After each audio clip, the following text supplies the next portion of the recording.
ఇది ఒక లొకేషన్ అన్నమాట. చూసారా, ఇది ఒక చిన్న చెరువులో మధ్యలో చిన్న చెరువు, మాకు చెరువులో చిన్న చెరువు అన్నమాట. ఇది సహజసిద్ధంగా ఏర్పడింది. చూడండి ఎంత అందంగా ఉందో ఈ ప్లేస్. ఇక్కడ ఎలాంటి ఫోర్స్ ఉండదండి, వీటికి నచ్చినట్టు మన గ్రాసం తిని నచ్చినట్టు తిరుగుతాయి.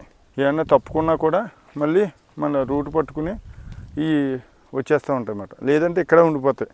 కొన్ని అక్కడక్కడ బ్లాక్ అయిపోతాయండి, కొన్ని 1, 2, 3 అలాగా.